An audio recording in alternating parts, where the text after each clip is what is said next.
శివపురాణం సామాన్యమైంది కాదు, చాలా పెద్ద గ్రంథం అది. అంత పెద్ద గ్రంథంలో మనకి ఉపయుక్తమైనవి ఉన్నాయి, చాలా జటిలమైనవి ఉన్నాయి. నిత్య జీవితంలో వాటిని అనుష్ఠానంలోకి తెచ్చుకోవడానికి అన్ని ఆశ్రమాలకి అవి కానివి ఉన్నాయి. కనుక నేను అనుకున్నాను, ఈ ఉత్తరాయణ పుణ్యకాలంలో శివనామం ఒక్కసారి పలికిన వారు ఎవరైనా ఉన్నారా అని గమనిస్తారట. అంత మహోత్కృష్టమైన కాలం. విశేషించి అదృష్టం ఏమిటంటే మనం ప్రతిరోజు ప్రదోష వేళలో ఈ ఉపన్యాసాన్ని ప్రారంభం చేస్తాం.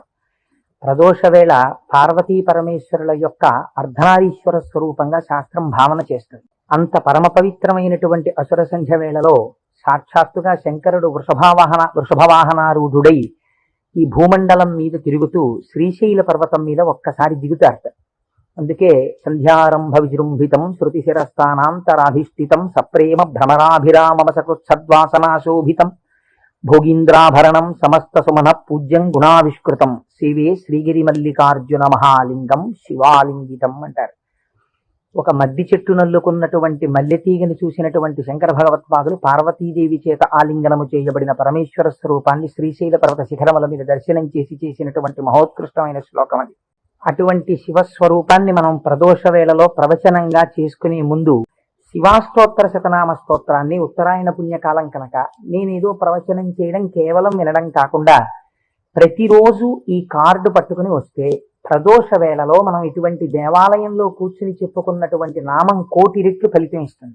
ఒక 30 రోజులో 40 రోజులో ఈ ప్రవచనాలు కొనసాగినప్పుడు మీరు ప్రతిరోజు ఈ నామాలు పలికారనుకోండి, 108 ఇంటూ 1,000,000 అంత నామం చేసినటువంటి ఫలితం మన ఖాతాలో ఈశ్వరుడు వేస్తాడు. దాని మీద వినడం శృణ్వం తపహ, అది తపస్సు చేసినటువంటి ఫలితం అవుతుంది. ఉత్తరాయణ పుణ్యకాలంలో ఇంతకన్నా మనం చేసుకోగలిగినటువంటి మహద్భాగ్యం ఏముంటుంది?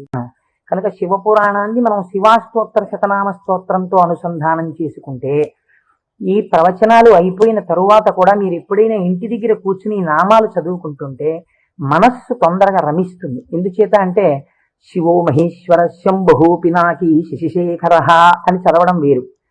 శివ అనగానే మొదటి నామం దగ్గర మీకు కొన్ని విషయాలు జ్ఞాపకానికి వచ్చాయనుకోండి, మనస్సు ఏమవుతుందంటే అటు ఇటు వెళ్ళదు, అందులోకి వెళ్ళిపోయి ఏదో ఒక నామంలో ఒక ఘట్టం ఏదో మీకు జ్ఞాపకం వచ్చి దాని గురించి ఆలోచిస్తూ మీరు నామాలన్నీ సరిచేశారనుకోండి, ఇప్పుడు మీరు 108 నామాలు దీక్షతో తపస్సుగా చేసిన ఫలితం వస్తుంది. మరి అర్థం తెలియకుండా చదువుతున్నారు అనుకోండి, మనస్సు చించలం ఎక్కడికో వెడితే నామం చెప్పిన ఫలితం ఉంటుంది, కానీ మనస్సు లగ్నం కాదు. మనస్సుని కూడా ఏకీకృతం చేసేటటువంటి ప్రయత్నంలో భాగంగా శివ మహాపురాణాన్ని శివాష్టోత్తర శతనామ స్తోత్రంతో అనుసంధానం చేస్తే మనందరికీ ఎక్కువ ప్రయోజనకరంగా ఉంటుంది అని నాకు అనిపించింది. పైగా అందరూ చక్కగా ప్రదోష వేళలో శివనామం చెప్పేటటువంటి అదృష్టాన్ని పొందుతారనిపించింది. నేను అంటాను, మీరు కూడా అనండి. ఇది అయిన తర్వాత నేను ప్రవచనం ప్రారంభం చేస్తాను. ఇవాళే కాదు, ప్రతిరోజు 6:30 అయ్యేటప్పటికీ నామాలు చదవడం ప్రారంభం చేసేస్తాం. ఎందుకంటే ప్రదోష వేళలో చదివినటువంటి దాని ఫలితం మీరు శివమహాపురాణంలో విందురు గాని దాని శక్తి ఎలా వెళ్ళిపోతుందో చూద్దురు గాని. ధ్యాన శ్లోకం చెప్పండి.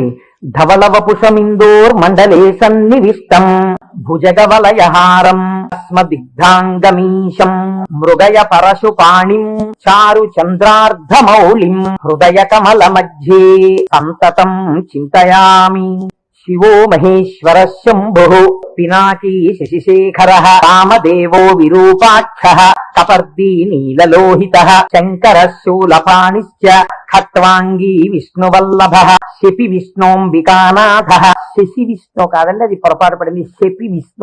శిపి విష్ణోంబికానాథ శ్రీకంఠో భక్తవత్సల భవ సర్వస్త్రిలోకేశ శితికంఠ శివాప్రియ ఉగ్ర కపాలీ కామారీ అంధకాసురసూదన గంగాధరో లలాటాక్ష కాలకాల కృపానిధి భీమ పరశుహస్త మృగపాణిర్జటాధర కైలాసవాసీ కవచీ కఠోరస్త్రిపురాంతక వృషాంకో వృషభారూఢో భస్మోద్ధూళిత విగ్రహ సామ ప్రియ సర్వమయ త్రైమూర్తిరనీశ్వర సర్వజ్ఞ పరమాత్మా చ సోమ సూర్యాగ్నిలోచన హవిర్యజ్ఞమయ సోమ పంచవక్ర సదాశివ విశ్వేశ్వరో వీరభద్రో గణనాథ ప్రజాపతి హిరణ్యరేతా దుర్ధర్షో గిరిశో గిరీశో నగః భుజంగభూషణో భర్గో గిరిధన్వీ గిరిప్రియః కృత్తివాసాః పురారాతిః భగవాన్ ప్రమదాధిపః మృత్యుంజయః సూక్ష్మతనుః జగద్వ్యాపీ జగద్గురుః వ్యోమకేశో మహాసేనః జనకశ్చారు విక్రమ మహాసేన జనకశ్చారు విక్రమః రుద్రో భూతపతిస్థాణుః అహిర్భూజ్ఞో దిగంబరః అష్టమూర్తిరనేకాత్మా సాత్విక శుద్ధ విగ్రహః శాశ్వత ఖండ పరశుః అజపాశ విమోచకః మృఢ పశుపతిర్దేవో మహాదేవో వ్యయో హరిః పూషదంతభిదవ్యగ్రో దక్షాధ్వర హరోహరః భగనేత్రభిదవ్యక్తః సహస్రాక్ష సహస్రపాత్ అపవర్గ ప్రదోనంతః తారక పరమేశ్వరః ఏవం శ్రీ శంభుదేవస్య నామ్నామస్తోత్తరం శతం శివాష్టోత్తర శతనామ స్తోత్రం సమాప్తం. హరి ఓం. శివ అన్న శబ్దమే చాలా గొప్పది. ఈ శివాష్టోత్తర శతనామ స్తోత్ర ప్రారంభం కూడా శివ శబ్దంతోటే ప్రారంభమైంది. ఆ పురాణము కూడా శివ మహాపురాణము అని శివశబ్దంతో ప్రారంభమైంది. శివశబ్దాన్ని అమరకోశం వ్యాఖ్యానం చేసింది. అమరకోశం అంటే మనకి సాధికారికమైనటువంటి గ్రంథము. చిత్రం ఏమిటంటే దాన్ని రచించినటువంటి వారు జైనుడు. అమరసింహుడు అనబడేటటువంటి ఒక జైనుడు ఆయన అమరకోశాన్ని రచించి దానితో పాటుగా అనేక గ్రంథాలని రచించారు. కానీ వారు శంకర భగవత్పాదాచార్య స్వామి వారితో వాదనకి దిగినప్పుడు శంకరుల చేతిలో ఓడిపోయారు. ఓడిపోయినప్పుడు ఆయనకి బాధ కలిగింది. నేను శంకరాచార్యుల వారి చేతిలో ఓడిపోయాను కనుక నేను రచించినటువంటి గ్రంథములన్నీ కూడా పనికిమాలినవైపోయాయని ఆయన ఆ గ్రంథములన్నింటినీ తగలబెట్టేశారు. తగలబెట్టేసినప్పుడు శంకర భగవత్పాదాచార్య స్వామి వారికి తెలిసి, వారు బహు కారుణికులు, కారుణ్యమూర్తి శంకరులంటే, వారు గబగబా వచ్చి, ఎంత పని చేశావయ్యా, గ్రంథాలను ఎందుకు తగలబెట్టేశావు అని ఉన్న ఒకే ఒక గ్రంథం, మిగిలిపోయినటువంటి గ్రంథం అమరకోశం. అమరకోశానికి ఉన్నటువంటి గొప్పతనం ఏమిటంటే అది మన సనాతన ధర్మములకు సంబంధించినటువంటి నామముల విషయంలో ఏ పక్షపాతం లేకుండా చక్కగా శృతి ఎలా ప్రతిపాదించిందో, స్మృతులు పురాణములు ఎలా ప్రతిపాదించాయో, తాత్వికమైనటువంటి విషయాల్ని, నామములకు అనేకమైన విషయములకు ఉండేటటువంటి అర్థాలని అలా ప్రతిపాదన చేశాడు అమరసింహుడు. దాన్ని అమరకోశము అని పిలుస్తారు. మనం ఏదైనా ఒక విషయాన్ని ప్రతిపాదన చేసే ముందు సాధారణంగా ఒక్కసారి అమరకోశాన్ని చూస్తూ ఉంటారు. శివశబ్దాన్ని అమరకోశం వ్యాఖ్యానం చేసింది.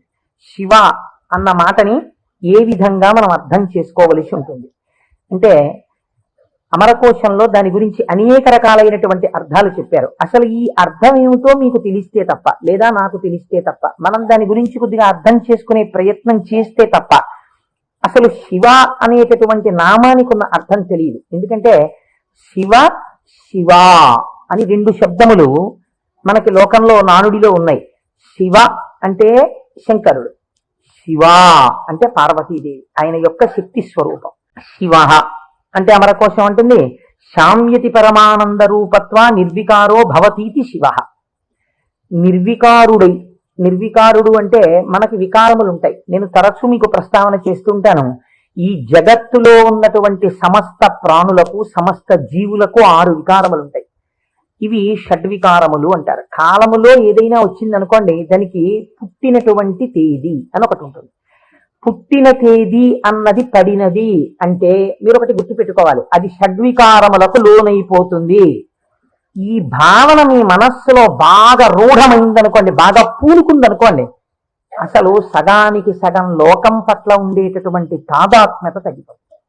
ఇది కేవలం వినడానికి విన్నారనుకోండి, దీని వలన వచ్చేటటువంటి ప్రయోజనం తక్కువగా ఉంటుంది. ఇది బాగా లోపల జీర్ణమైందనుకోండి, మీకు అనేక విషయాలు అర్థం అవుతాయి. మీరు ఒక్కసారి గమనించండి, షడ్వికారములలో ఇక పూర్వం మీరు ఆ వస్తువుని చూడలేదు, కానీ ఆ వస్తువు, ఆ ప్రాణి, ఆ జీవుడు ఒకానొక కాలమునందు ఈ లోకములో పుట్టింది. కాబట్టి ఇప్పుడు దానికి జన్మము అన్న తేదీ ఒకటి వచ్చింది కాలంలో. సరే, కాలం అన్నది యథార్థమా అంటే బీజస్యాంతరివంకురో జగదిదం ప్రాంగ్ నిర్వికల్పం పునః మాయా కల్పిత దేశ కాల కలనా వైచిత్ర చిత్రీకృతం అన్నారు శంకరాచార్యుల వారు. ఆ తత్వ పరిశీలనాన్ని పక్కన పెడితే ఒక జన్మ తేదీ ఉంది. ఈ జన్మ తేదీలో ఒక ప్రాణి కనపడగానే శాస్త్రం అంది 6 విషయాలు గుర్తుపెట్టుకో. ఇత పూర్వము లేనిది పుట్టినది. పుట్టినది మీరేమనాలి? ఎవరో పిల్లాడు పుట్టాడు, వాడు ఏడుస్తున్నాడు, ఆ పిల్లాడు ఉన్నాడండి. పుట్టిన పిల్లాడు ఏడవలేదు. అయ్యో ఏమిటి పిల్లాడు ఏడవట్లేదు అని కదిపి చూశారు. కదిపి చూస్తే డాక్టర్ గారు వచ్చారు, స్టెప్ పెట్టారు, ఊపిరి తీయట్లేదు, నల్లగా అయిపోయి ఉన్నాడు. అయ్యో అమ్మా నీకు మృత శిశువు జన్మించాడు అన్న. కాబట్టి పుట్టినది అసలు రెండో వికారం ఉంటుంది, ఉన్నది భవతి అనగా ఈ లోకములోకి వచ్చినప్పుడు అది ఉన్నది. అసలు ఉన్నది అని మీరు అనాలంటే అక్కడే శివ శబ్దం ప్రారంభం, మంగళత్వం. ఉన్నది ఉన్నది అలాగే ఉండాలా? అలా ఉండదు, పెరగాలి. పెరిగినది పెరిగినది పెరుగుతూ వెళ్ళిపోతుందా? నేనున్నాను, ఎవరి మీదో ఎందుకు పెట్టి చెప్పాలి?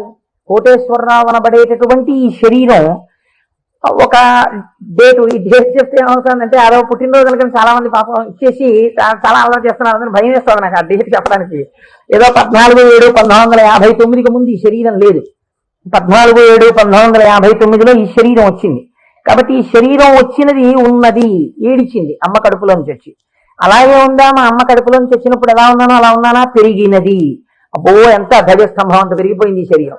పెరిగినది. ఇలా పెరుగుతూ ఉంటుందా? ఉండదు, తరిగినది. మీరు నన్ను ఒక 20 సంవత్సరాల తర్వాత చూశారనుకోండి, ఇది తరిగిపోతుంది. ఈ శరీరం వడిలిపోయి క్షీణించిపోవడం ప్రారంభమైపోతుంది. తరిగినది. తర్వాత ఆయనేనైనా అనవలసి వస్తుంది, మార్పు చెందినది. బాగా క్షీణించిపోయి ఇప్పుడున్నంత శరీరం ఉండదు. అయ్య బాబోయ్ అప్పుడు ఎంత ఉండేవారండి మనిషి, ఆయన ఈయన అటుకంత అయిపోయారండి అంటాం. కాబట్టి మార్పు చెందినది, తరిగినది. ఇంకా కొంతకాలం అయిపోయిన తర్వాత నశించిపోయినది. ఇది శరీరం అంత్యేష్టి సంస్కారం చేయబడిపోతుంది. కాబట్టి ఈ 6 వికారములు సమస్త ప్రాణులకు ఉండి తీరుతాయి. జన్మ తేదీ ఉన్నది, చిట్ట చివరి వికారములకు కూడా సమయం ఉన్నది. ఈ మధ్యలో ఈ 6 వికారములు నడుస్తుంటాయి. ఈ 6 వికారములన్నది లేనిది ఎవరైనా ఉన్నదా? ఉన్నది. అలా ఉన్నదేదో అదే శివ. అది కాలములో పుట్టలేదు, కాలములో పెరగలేదు, కాలములో ఉండలేదు, కాలములో తరగదు, కాలములో నశించదు. ఎవరి నుండి వచ్చినదో, ఎవరి ఎందు పెరిగినదో, నశించిపోతున్నదో వాడు మాత్రం అలా ఉండిపోతున్నాడు. మేకలు వేయింజన్నను భాసురు మొదనొక్క కోటి పర్ణం పెట్టున్, ఆ కోతులు వేయింజన్నను కోకోయని కొంకి నక్క కోయని కూర్చొని అంటారు జానపదులు. అందరూ వస్తారు, వెళ్ళిపోతాయి లోకాలన్నీ. చిట్ట చివరికి వెళ్ళిపోయిన లోకాలన్నీ ఎవరిలో వెళ్ళిపోయాయి? వాడు లయించిపోతాడా? వాడు లయించిపోడు. వాడిలోకి అన్ని విడిపోయి వాడు ఉండిపోతున్నాడు. అలా ఉండిపోయిన వాడెవడు? వాడు పరబ్రహ్మము. వాడికి శాశ్వతుడు, వాడికి కదలిక లేదు.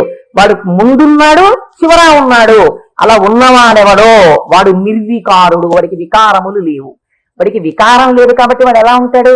వాడి జుట్టు తెల్లబడదు కదండి, వాడికి ముసలితనం లేదు, కాలము లొంగదీయలేదు. కాబట్టి ఇప్పుడు వాడు నిత్యయవ్వనుడు. అందుకే శివుడి గురించి చెప్పినా, అమ్మవారి గురించి చెప్పినా మనం ఏం చెప్తామంటే నమశివాభ్యాం నవయవ్వనాభ్యాం అంటాం.